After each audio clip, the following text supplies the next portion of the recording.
शांति। आपका प्रश्न है, शिव बाबा अर्थात भगवान कहते हैं कल्याणकारी युग में अकल्याण हो नहीं सकता, तो सूक्ष्म पाप हमसे होते हैं, उसमें हम अपना कल्याण कैसे समझे। उत्तर है, देखो, पहले तो आपको ड्रामा के बारे में अच्छी रीति समझना पड़ेगा। ड्रामा को समझे ही नहीं हो कि कहाँ ड्रामा यूज करना है जिससे हमारा कल्याण हो और कहाँ नहीं करना है जिससे हम पुरुषार्थ में ढीला हो जाए। तो कहाँ ड्रामा यूज करना है, कहाँ नहीं करना, ये सारी डिटेल में हमने यूट्यूब पर रखा है। चैनल का नाम है शिव शक्ति मेडिटेशन बीके कुसुम। फिर सब्सक्राइब करेंगे तो प्लेलिस्ट में जाएंगे, वहाँ आपको सब कुछ ग्रुप वाइज मिलेगा। तो ये ड्रामा के टॉपिक भी हमने स्पेशल निकाल कर प्लेलिस्ट में रखा है।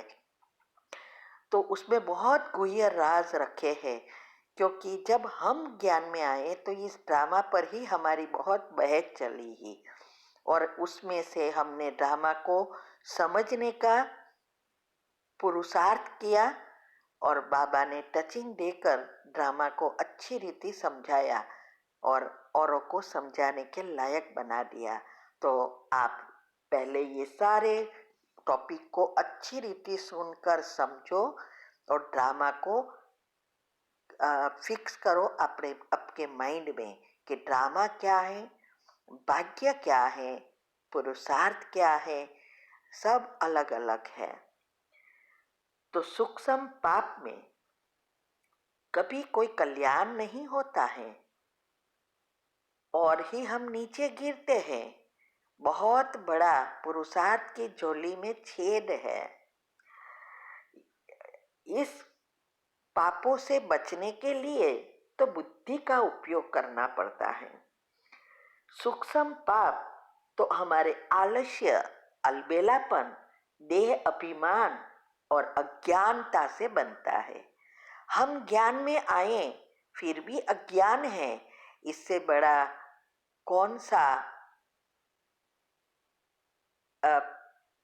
सा हमारी अज्ञानता प्रूव करेगी। इसीलिए हमेशा हम ड्रामा को जब तक नहीं समझते तब तक उसका गलत यूज करते रहते हैं। जहाँ पुरुषार्थ करना है वहाँ ड्रामा नहीं आता, लेकिन उसमें हमारे आलस्य, अलबेलापन, निंद्रा, भोग, विलास, माना पहला जो हमारा मूलाधार चक्र की ये सब लैंड देन है, उसको समाप्त करना है। और उसमें पुरुषार्थ में कभी भी ड्रामा नहीं आता। ड्रामा का ज्ञान हमें क्यों लिया है बाबा ने, और कर्म की गुह्य गति सूक्ष्म समझाई। अभी तक किसी ने नहीं समझाया कि हमारे संकल्प से भी पाप कर्म बनते हैं। ना टीचर ने बताया, ना पेरेंट्स ने बताया, ना गुरुओं ने, ना साधु संतों ने कहा, लेकिन भगवान ने आके बताया कि वहां से ही स्टॉप करना है, बीज से ही सब कुछ बंद करोगे तब ही आप सफल हो सकोगे। तो ड्रामा का ज्ञान इसीलिए दिया है कि जिससे हमारे जीवन में कोई भी पेपर आ जाए, बीमारी, प्रॉब्लम, कोई भी चीज़ आए, तो हम इमीडिएटली फुल स्टॉप लगा सके कि मेरा कोई दोस्त नहीं, सॉरी, सामने वाले का कोई दोस्त नहीं है, मैंने ही ऐसा कुछ कर्म गलत किया है, उसका ये फल आया है। अभी मुझे कौन सा बीज डालना है, ये समझ जब तक ना आए तब तक हम ड्रामा को अच्छी रीति ना समझ सके। तो ड्रामा का ज्ञान कर्म को सुधारने के लिए है, कर्म को बिगाड़ने के लिए नहीं है। इसीलिए जैसे जीवन में कोई भी प्रॉब्लम या बीमारी कुछ भी आए तो हमें अंत तक उसको ठीक करने का पुरुषार्थ करना है, बाबा से शक्ति लेनी है, सकाश देना है और उसको समाप्त करने का पुरुषार्थ करना है। और जब ये पुरुषार्थ करते करते भी हम जो चीज नहीं चाहते और वो हो जाती है, तब ड्रामा, पहले ड्रामा नहीं। और ऐसे ही हर एक बात में ड्रामा का ज्ञान यूज करते, फुल स्टॉप लगाते आगे बढ़ना है। और फुल स्टॉप लगाने में ही सबके नंबर पड़ते हैं। अंतमति सो गति इस पर आधारित है।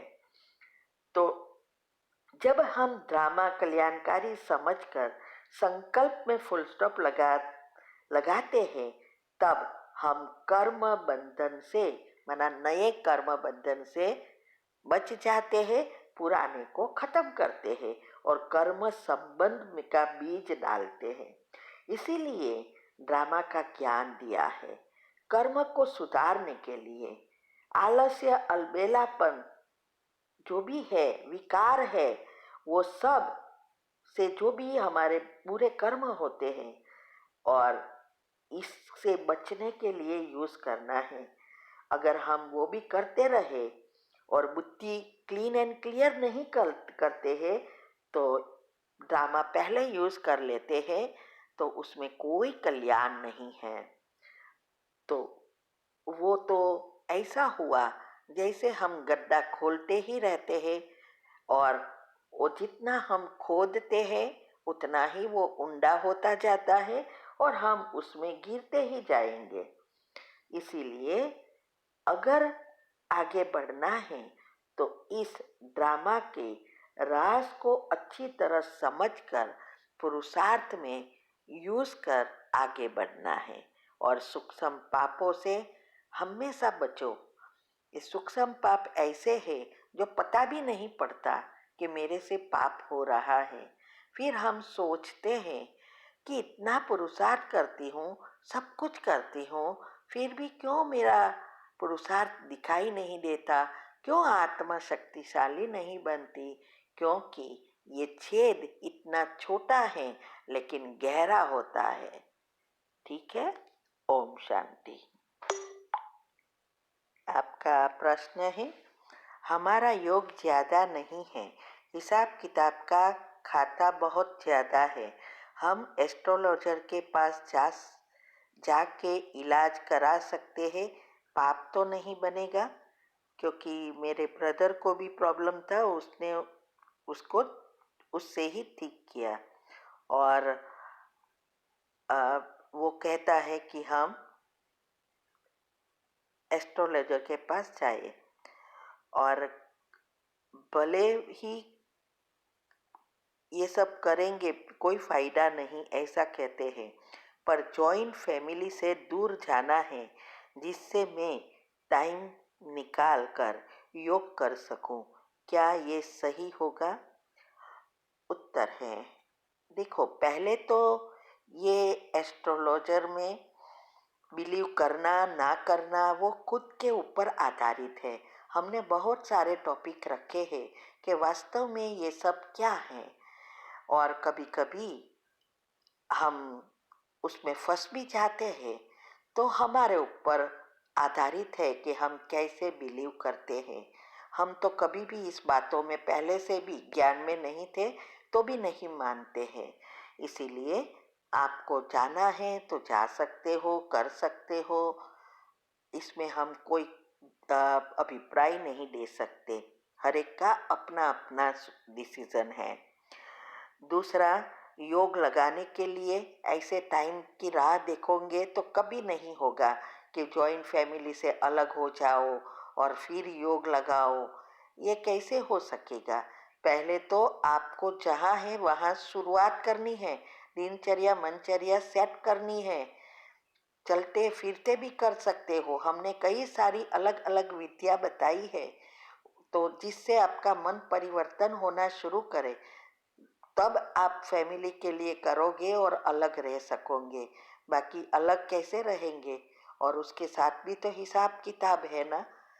जब तक वे पूरा नहीं होंगे और आप पॉजिटिव नहीं बनेंगे, उसका ही नेगेटिव चिंतन करते रहेंगे, तो कहाँ हिसाब किताब फिनिश होगा और आप अलग रह सकोगे। इसीलिए घर में जहाँ जो भी सिचुएशन है, जितना योग हो सके, जितना हम मन को परिवर्तन कर सके, करना है। ठीक है। ओम शांति।